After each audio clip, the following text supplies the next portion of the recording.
Welcome to the Stranger Still podcast. I'm Kathleen. And I'm Miles.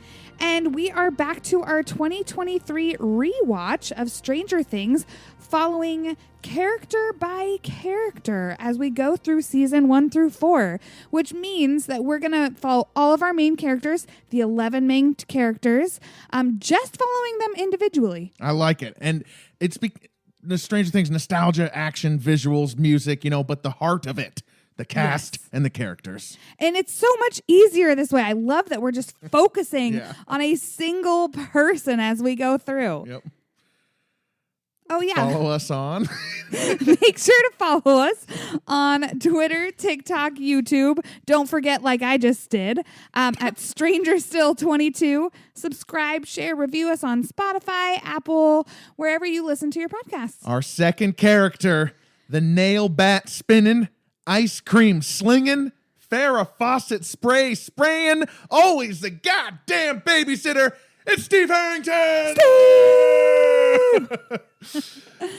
All right, let's get started. We are going to go through a wild ride here with Steve. You almost forget how different it is in episode 1, season 1 with Steve. We meet him as Nancy's horny boyfriend, right? Yep. They're making out in the bathroom. He's inviting himself over with the flashcard date and, to the pool party. Yeah, exactly. Nancy's, he has sex with Nancy and as Barb is eaten alive. The douchey jock, as you say, or the 80s trope of the boyfriend who doesn't care about our main girl. Steve obviously is bad at first, right? Yeah. His redemption arc comes later. But my question to open us up here is good Steve here in this first couple episodes of season 1? Can we see him? I think that you can see little bits and pieces of the good Steve, which is what allows him to become the good old Steve guy that we all come to love. Yeah, with our love eyes for him. Having watched the other seasons, he comes off more, naive, more like spoiled rather than cruel. And I mean, that's the life he's been in. He comes from, obviously he's got wealth in his family. Like he's well off. He's never had to worry about money. He's a good looking jock that's super popular. He's never had to work for anything. Yeah. So it's believable that he would just be a bit douchey, but underneath that you see these little tidbits of him being a good guy. Like he actually he cares about Nancy, who's not in this popular world. Mm-hmm. He kind of tells his friends to lay off when they're just being a little mean to her. I even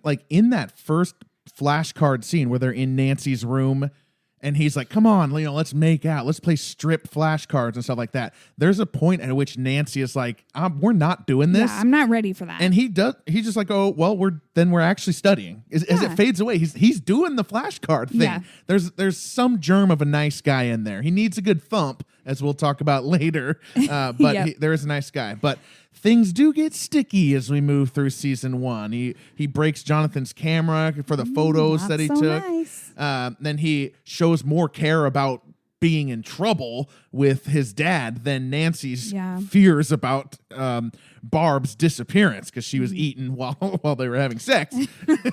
Yeah. And then when trying to make up for that fight, because like you said, Steve he climbs up and he's going to apologize and he sees Jonathan in her room and that leads to some worse behavior from Steve. Instantly jumps to conclusions. Yeah, and the cinema thing where him and his friend Tommy and Carol spray paint Nancy the slut Wheeler over the town cinema, and then he pushes Jonathan into a fight which he loses. Yeah, says some choice words like you're a screw up just like your father. Yeah, and no surprise this happened, referring to Will disappearing. What do you think the worst thing that pre-hero Steve does in season 1?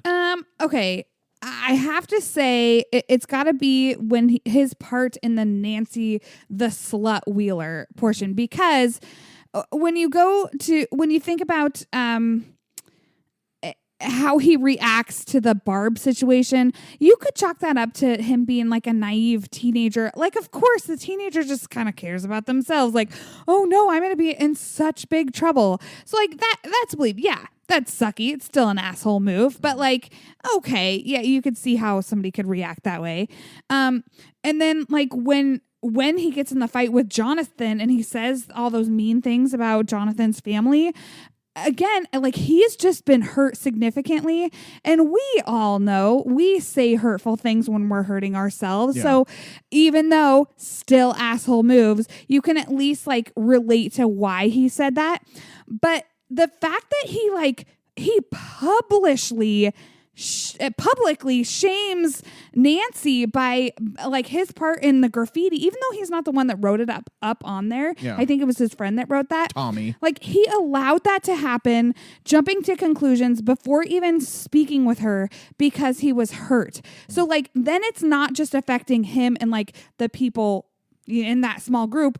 It is letting the whole town know. Yeah. Like, yeah, it's just shaming her. Yeah. And it's the worst thing. I think it pushes him to ultimately start his redemption when he reflects on that a little bit out of the moment and rejects the assholes, Tommy and Carol, in the gas station. Yeah. He goes back to clean up the cinema sign. He arrives at Jonathan's to apologize. He realizes he was in the wrong there, where he is met with a scene of gasoline, Christmas lights, blood, guns, bear traps in the hallway.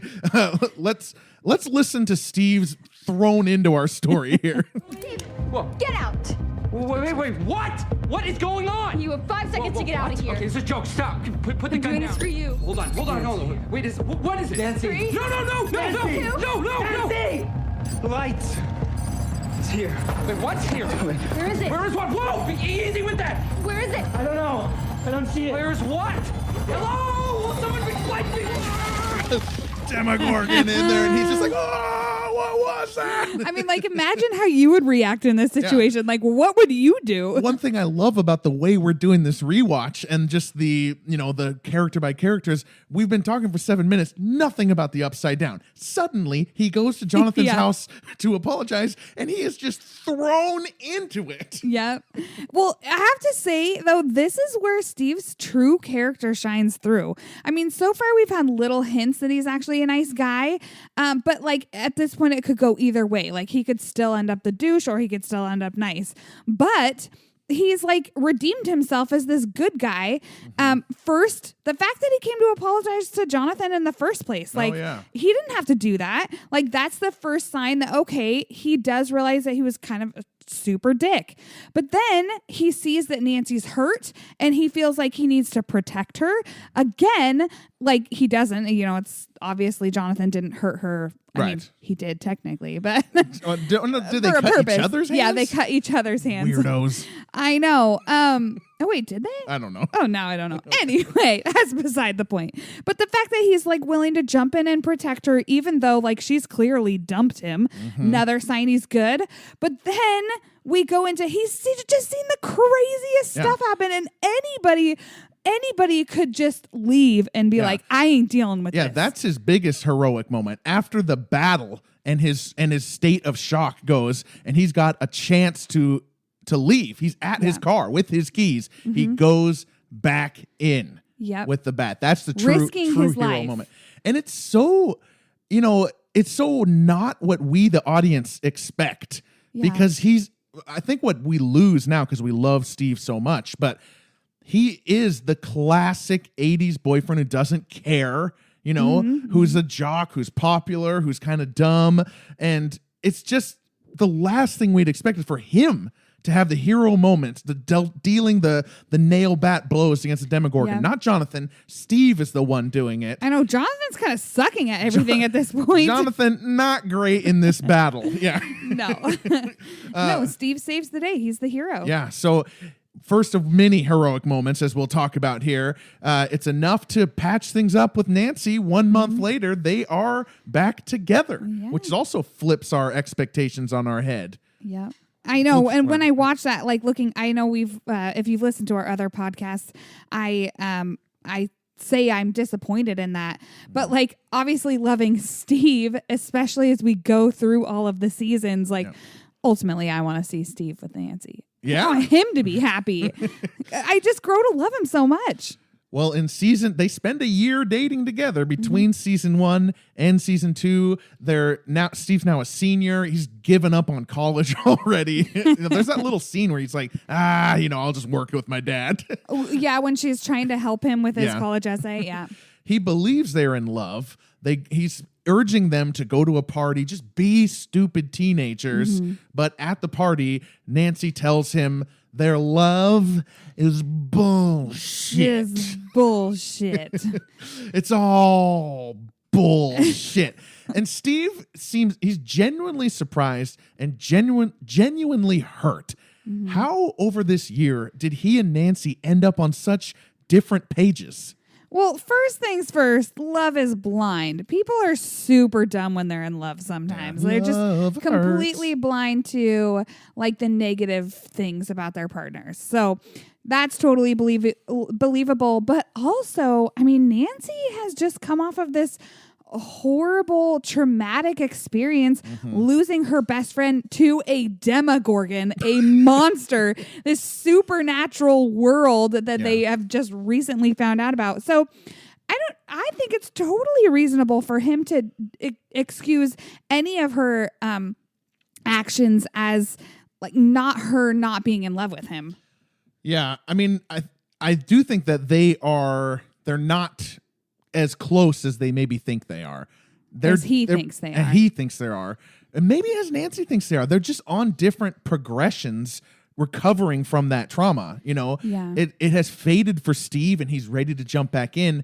And Nancy, I can't wait to do the episode about Nancy because season 1 does not end well for Nancy. No, it's kind of like pretty crazy how she's every not other come in character winning. Yeah, she's not come in winning. And she tells him it's all bullshit and she's moved on or she's going to move on and stuff like that. I feel like she's almost realizing it for the first time as well. Yeah, I think she's denied it. Yeah, she's denied it. Yeah. And she's trying to do the thing that makes logical sense. What Steve says makes logical sense. Let's be stupid teenagers. Yeah. Steve now, he does, he's going to come in and he's going to go back to the plot, but he later is going to apologize to Nancy. And he's mumbling to himself, says, sorry. What the hell am I sorry for? So he says that little tidbit, that little, like, as I was going through preparing for this episode with a fine-tooth comb, I just noticed Steve is not really ready, even after reflection, to get back with Nancy. They're still on different pages. I agree with that, but I also think that's like great character development for Steve and why he's like, we see him as such a good guy because he doesn't have anything to apologize for. He did not do anything wrong in that situation. Right. It was completely reasonable for him to leave. He was like upset. She had just said that their love was bullshit. And I don't think...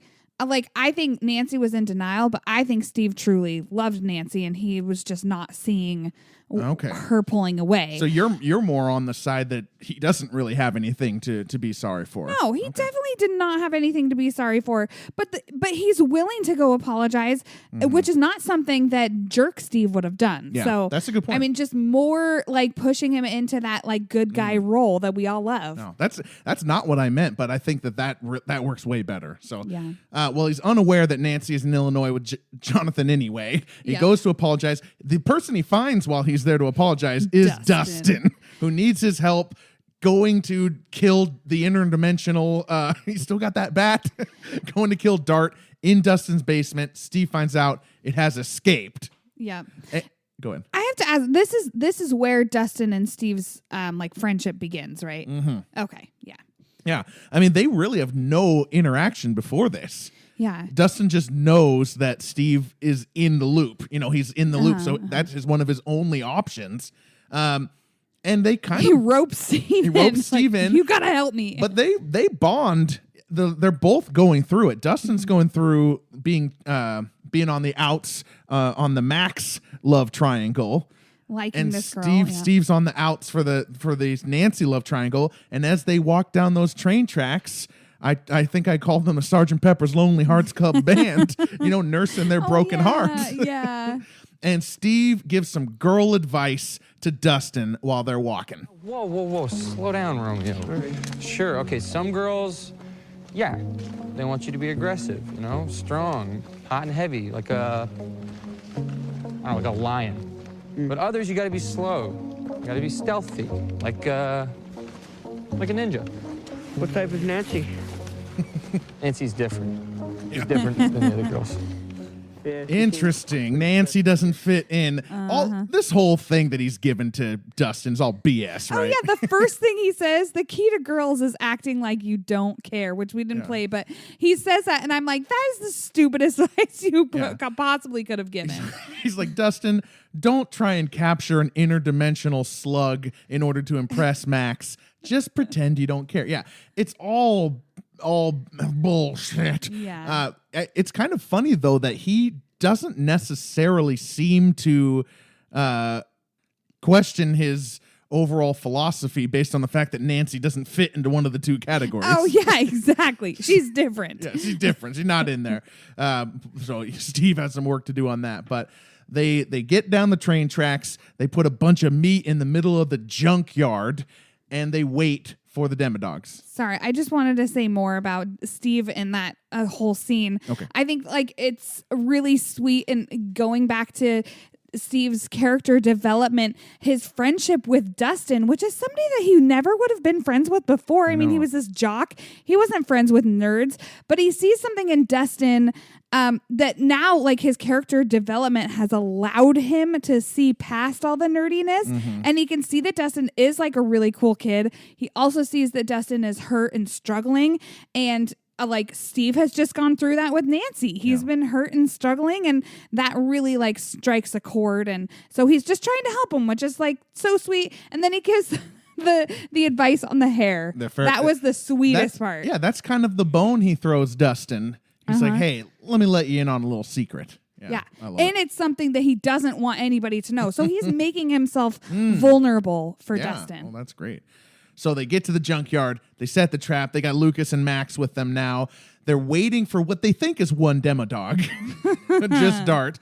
The Dart is not taking the bait. So Steve leaves that bus, what Dustin calls expanding the menu. Steve becomes the bait. And they are all gonna die, if not for the fact that the Demodogs abruptly leave. Yeah. And they follow the Demodog path to the lab. They don't know what happened in the lab, but they're swept up with the whole Byers group and Mike and Hopper. Good. Yeah, they know it's not good. They hear about the tunnels. They hear about Bob's death. They hear that Will is flayed, and they're all at the Byers house for a second year in a row to download. Actually, no, Steve wasn't there the first year. No, he wasn't. You're right. Yeah, so the summit at the Byers house, this is Steve's first one. And he does have some catching up to do. He's like, does anyone know Morse code? And everyone does, and he doesn't. They beat him up a little bit on his ability to follow all of this. But they make their plans on how to defeat and close the gate. And Steve and Nancy do get a chance to converse there about some closure for their relationship. And Steve basically tells Nancy, go ahead, go with Jonathan, help him roast his little brother. I may be a bad boyfriend, but I'm a great babysitter. I'll watch the kids. And we just love him more for that. We just continue to love him more and more because he's so understanding, and he's willing. He's thinking of other people. He's thinking of his friends' needs before his, which is huge. He was just walking through the Wheelers' front yard and gets harangued into this by Dustin. He could have left at any time, considering. Yeah, he could have been like super pissed about, like, obviously he sees feelings are developing between Nancy and Jonathan. He could have been pissed about that, but he wasn't. He was super understanding. So he stays with the kids. Billy shows up, beats the hell out of Steve, and Max is the one who knocks Billy out. Max is the one who drives them to the tunnels for them. The kids are gonna implement their distraction plan. They were on the bench, but they're like, no, we want to go to the tunnels and distract there. Steve's like the perspective that we are in, where we're waking up with Steve, Right. and seeing Dustin and seeing Mike, and he confuses Mike for Nancy for a little moment. That was a sweet little moment. Yeah. And then he sees Max at the wheel, and he's like, "Oh no, wait. Yeah. Steve." So he upholds, or he decides, as he regains consciousness, he decides to uphold his promise to protect the kids by going into the tunnels with them as they plan to set fire to some hub within the tunnels. And Quick little note Yeah, here. yeah. He may be the babysitter, but he has no power. Clearly, like they're like, we're going into the tunnels. Like he doesn't really have a choice but to follow you them. said you're going to protect us, so protect, because we're doing this. Yeah. That's a great point. And they do it. The demo dogs are coming after them and the kids. Steve's like pushing them up the hole, and the demo dogs are coming right at him. And I thought, this is it. This is it for Steve. You really thought he was going to die there? Weren't you surprised that Steve survived season 2? I mean, we had just watched him like close his arc with Nancy. I was super surprised that he survived this. I don't think I was, but it's not because it was out of the realm of possibilities, but it was more because I just loved his character so much that it didn't even like. I think I just would have been so pissed if he died. So it just didn't really occur to me like that they would do that to me, that they would affect me in that way by killing Steve. Well, they just killed Bob one episode before this, so they know how to hit the heartstrings. But well, and we find that like Steve is the low key hero that this show needs too. I mean, he's not the main hero, but he is a hero that they're able to use in all the little situations as we go. Yeah, I think that the fact that he has jumped plot from Nancy to Dustin was the biggest surprise to me. I mean, if you in real time, 2017, the biggest takeaway on that first day that Netflix season 2 dropped out, or Stranger Things 2 dropped on Netflix, was we all love Steve now? Question mark. That was the big thing. Yeah. And he becomes that. But it's hard to go back and remember your first time watching. It was surprising that he wasn't one of the sacrificial pieces. I would have thought he would have certainly could have been. Yeah. Weren't they planning on killing him, or he was always going to be the bad guy or something? He was supposed to die, yeah. But everybody just loved him so much they couldn't do it. Yeah, and I mean, praise to them. Think of how different Stranger Things would be if they had killed him off or made him the bad guy. He does so many heroic moments, and he's so tethered to Nancy, to Dustin, to Robin. I mean, we don't even know Robin yet, but yeah. Yeah, he ties the younger kids to the older kids because, like, really, Nancy and Jonathan are very separate. Yeah, but he's like the in between, which I like that. So season 3. Here we go. Steve is a dingus working at Scoops Ahoy with his sassy new friend Robin. He didn't go to college. He doesn't have his money. His dad is teaching him a lesson. And he's there working at Scoops Ahoy, and he's reunited with Dustin, who shares with him a recording with a secret Russian code. Now, you said that Steve, is connected to the kids, but he is, he's out of high school, and here comes this freshman in high school. Steve nor Dustin don't know that this Russian recording has anything to do with the Upside Down. Why does Steve so willingly agree to help with this? I think, okay, so I think it's because of his friendship with Dustin. I don't think he really makes the connection that this could be a big deal. It's just Dustin's excitement. So first he has the element of oh, Dustin's my friend, I want to help my friend. And then maybe there's also that little element of he's basically lost everything he had before. Yeah, all his the mojo. Difference between 1 and 2, seasons 1 and 2, is that now he's at the 2 and 3. But the difference between 1 and 2 with season 3 is that he went from this popular, good-looking jock that everybody liked to season 3. He's in an entry-level job in the food industry. His dad is clearly not just giving him money. He's like, you know what? You have to work for what you want now. You're not going to college. You're going to have to figure out your own way. Yeah. And then he's like, girls don't think he's cool anymore. He's lost his cool. And he's placed a lot of value on that. Yeah. On his ability to get girls and be cool within this popular structure. Yep. So I think maybe this Russian thing, like when Dustin mentions like getting the glory of like becoming being an American hero. He's like, okay, well maybe I could be cool again. It is interesting that season 2, him and Dustin are more of a partnership, of necessity. In the moment, it's kind of crazy, and they're brought together. They appear to have like blossomed into a real friendship. Yeah, they're in season like 3. They're serious friends by this point. Yeah, and it's kind of, it is kind of weird, as Robin points out, how many children are you friends with? Yeah. But there's just something about Dustin and Steve that is connected. Yeah. And Robin joins in on it out of boredom, she says. Yes. But Dustin, Robin, Steve, they crack the Russian code. Steve does have his one winning moment when he realizes the sound is coming from the mall. Right. And they recruit Erica into Operation Child Endangerment. I love Erica. She's like one of the best like little ads to season 3, I think.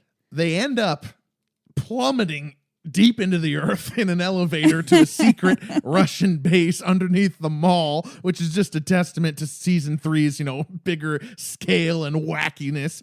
Inside of the base, they figure out the Russians are trying to open a gate, and Robin and Steve are drugged and interrogated. Dustin and Erica save them. We all know everything that happens in the base. Yes. They come up and they get stashed in Back to the Future. Yeah. They're trying like, wait, what?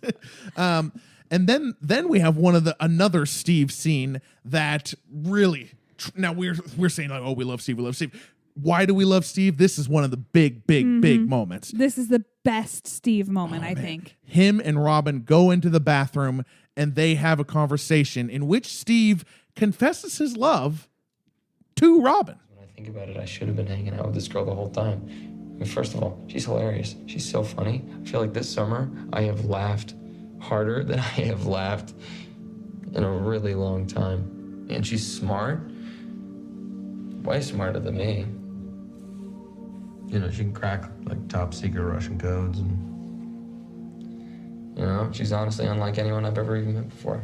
God, I love this scene. So honestly, Joe Keery, like, could another actor have done this as well as Joe Keery? I don't know. His acting is phenomenal in this scene. I love, he does this like third person confession that he has feelings for Robin. Yeah. But like in his explanation, he really touches on past Steve that never would have noticed her. But then the now Steve who has evolved to just like see how cool she is. Yeah. Same as he doesn't realize that Nancy is not in either category. He's coming to understand, he's letting go of the high school, like trappings, and he's seeing people more for what they are. And he has that self-awareness. I think that's key. That like is what allows him to truly develop. He's very aware of what he was like before and what he wants to be like now. And he confesses his love to Robin. He crawls over into her stall and he finds out that she's not interested in men.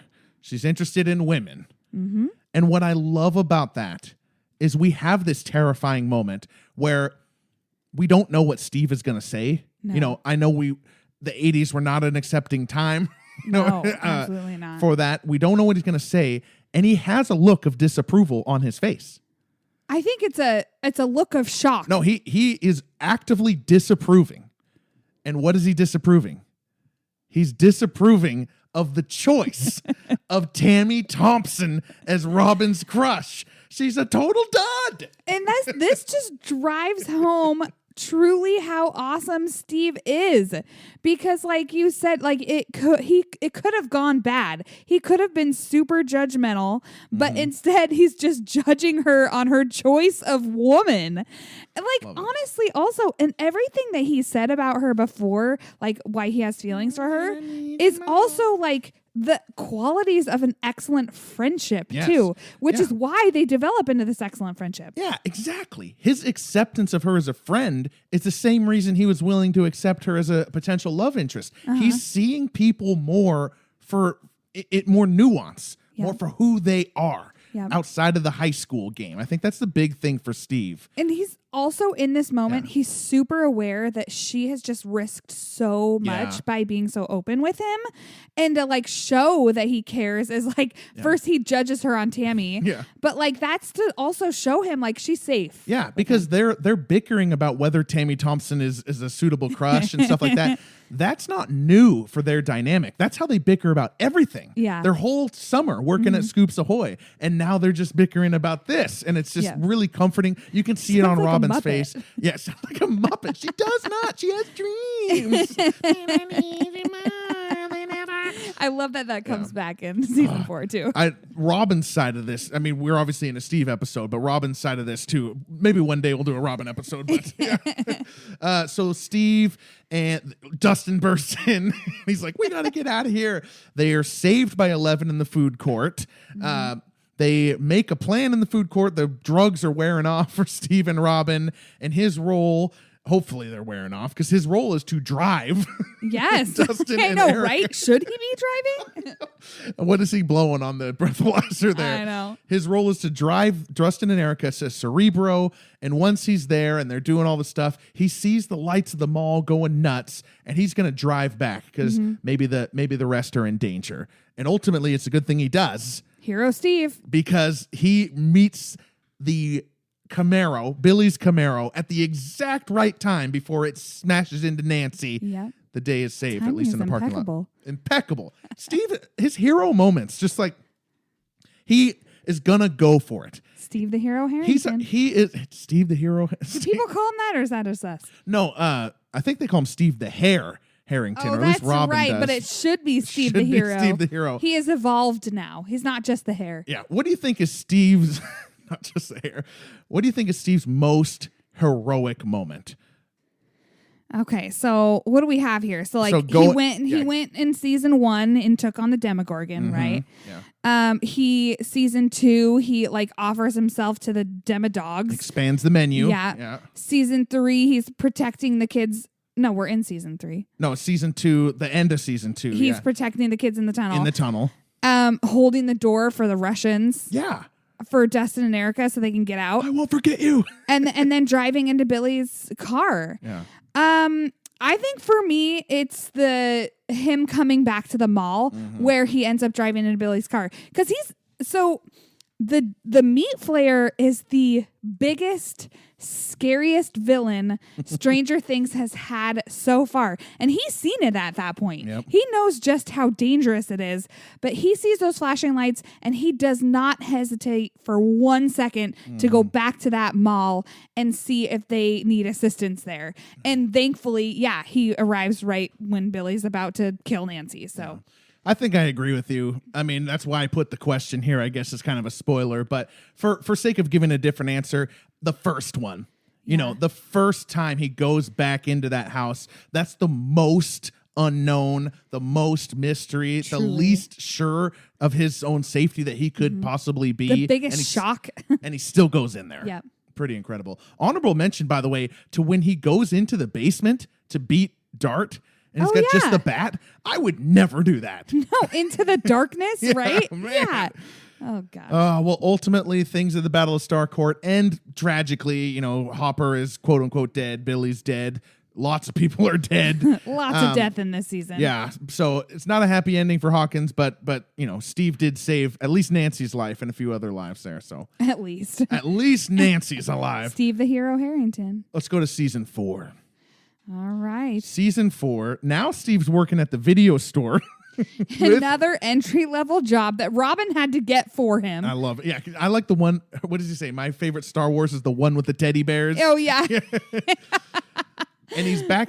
What we learn about him immediately in season 4 is he's getting girls, all sorts of dates, but not making any connections, no depth. He has no idea what he wants. Yeah. So he's getting a little bit of his cool back, but he's still not. But it's not satisfying him. It's not satiating him. Yeah, that's right. Yeah. That's right. Well, his shift at the video store is interrupted by Dustin and Max, who are going to set up base of operations there to find Eddie after the death of Chrissy. They find him.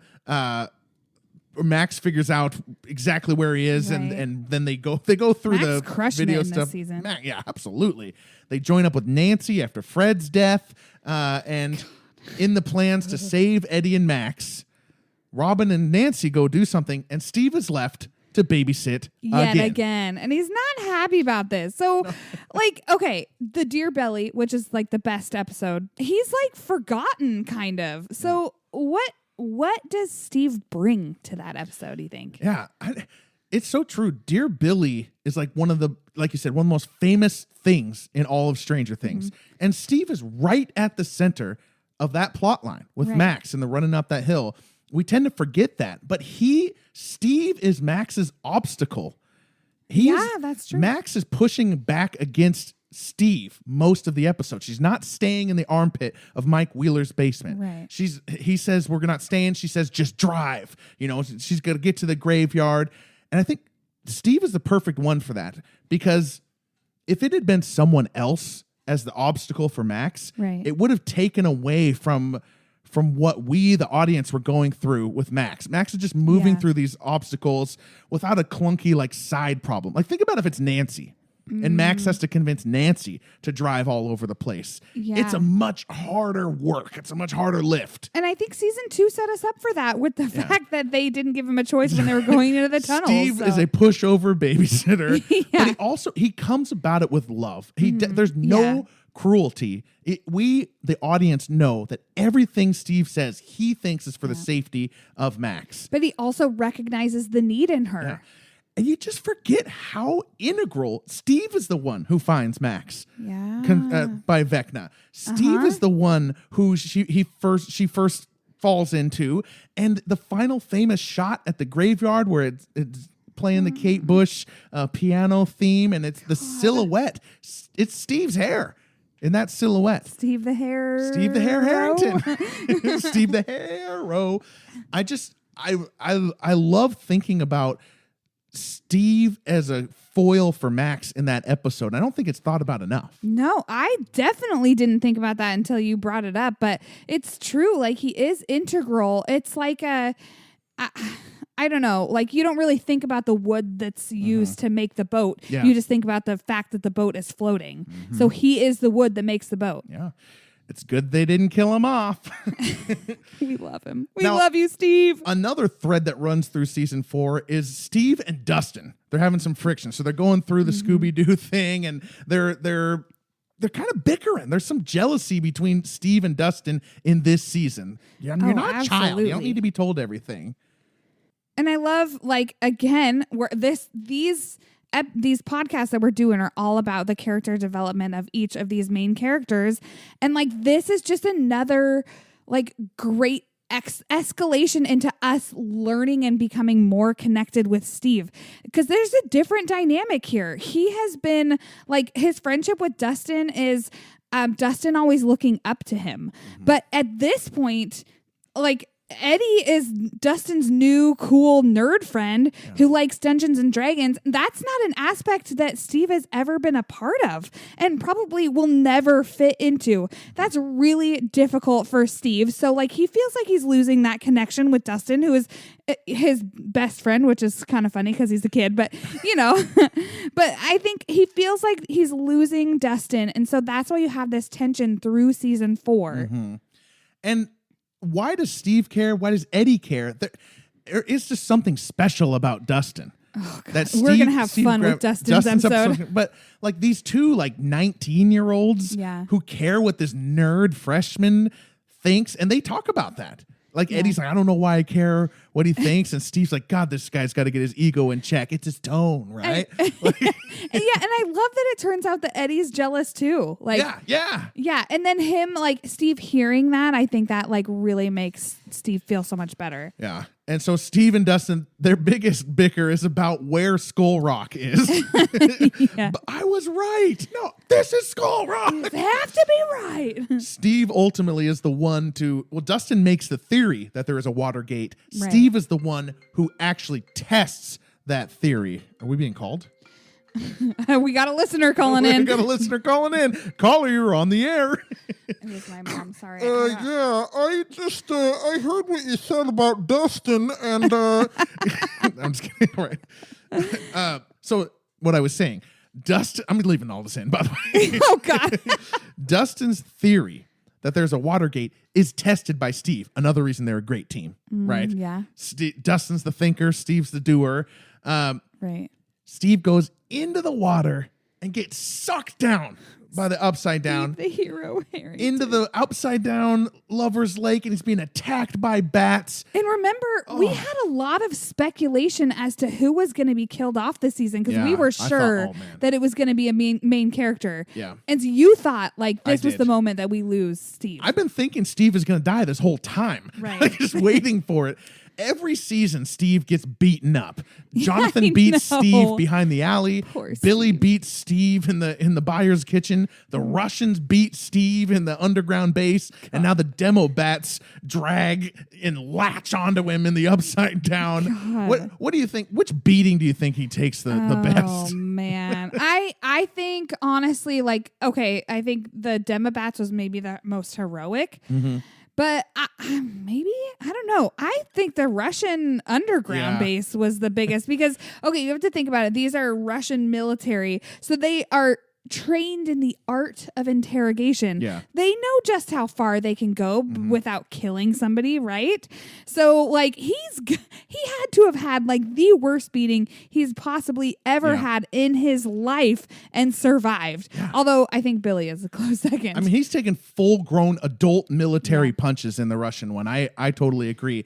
I thought the bats was going to be the worst one. I was actually surprised that he was okay after those bats had bit him. Rewatching it, I felt a little bit better because they're really not getting like into his organs. Yeah. You know, with their mouths. They're not very efficient. But I mean, I thought he was going to die there. I really did. But thank goodness he didn't. But they escape in the upside down. Nancy has her Vecna encounter. Oh my gosh. Which was scary as heck. That was so cool. I can't wait to do her character. Analysis. Hers is going to be good. And of course, Steve is throughout season 4 professing and being obvious with his love for Nancy, his renewed love. And so Steve, Nancy, and Robin are the final part of the plan. And Steve finally comes out and truly tells Nancy that she's always been the one. But I left one part out. It's the most important part. You're there.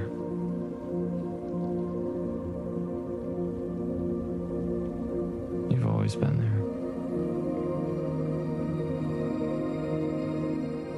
Man, I really think this scene just accurately describes how Steve's character has evolved from season 1. I mean, Nancy thumped him in season 1 when he started to date her. And he was able to then see like he was a total ass before and he wanted to change. So she helped him see what his priorities would be.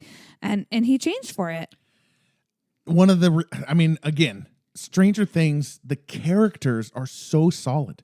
We're talking across 4 seasons and it makes sense what he's talking about all the way back to that first episode. Yeah, absolutely.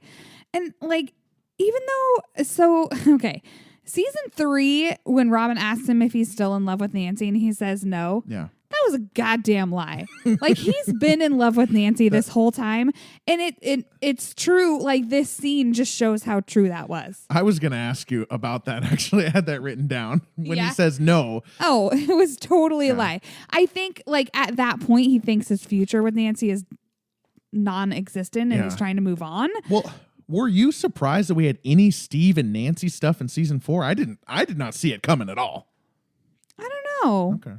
I guess I didn't really think about it, but I'm glad that it's there because it just feels like naturally with the buyers moving away, it just feels natural that Nancy and Jonathan are growing apart. Like, yes, they came together through shared trauma, but maybe they weren't meant to be together. That was just like how they developed as people. Yeah, a lot to talk about with their episodes. Oh gosh, yeah. It's hard not to delve into them sometimes. Okay, Steve says in there that if we were meeting for the first time, then you would be the woman giving birth to 6 kids and traveling around the world in a Winnebago with me.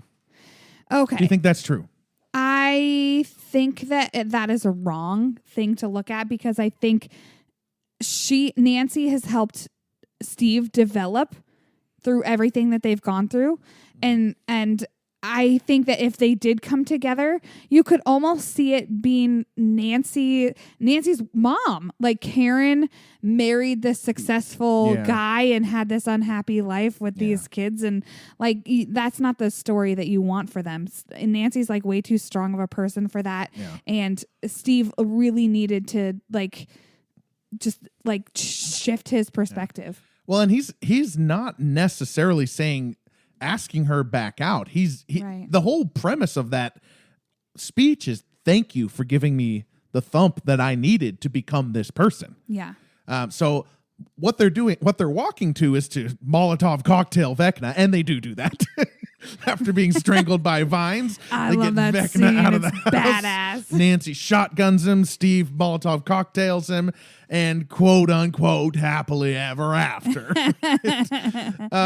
Well, Steve, amazing character, one of my favorites. What do you want to see out of Steve for season 5? Boy, well, I am a fan of love stories, and I would love to see him and Nancy come together. Mm-hmm. Whether that's the right thing for the Stranger Things story, I don't know. You've talked a lot about like maybe Nancy should end up alone. Well, you kind of just said that too. And I maybe that is the right answer and the best answer for this story. But if that were to happen, still, Steve needs some wins. Yeah. Like, he has been the low-key hero through all of these seasons, but he hasn't gotten anything out of it, which in a way almost like makes him more of a hero. Yeah. Because he's not doing it for the glory, but he deserves some happiness. He does. And I want to see him get that. That's what I want out of season 5. I agree. Steve, he's kind of a lost soul. You know, he's thinking about marriage and kids, but I don't know if it's Nancy, but I hope Steve finds happiness. Gets those 6 nuggets in a Winnebago. All right, my name is Miles. I'm Kathleen. And we'll be back for the third character, which is Max Mayfield. Oh, yeah.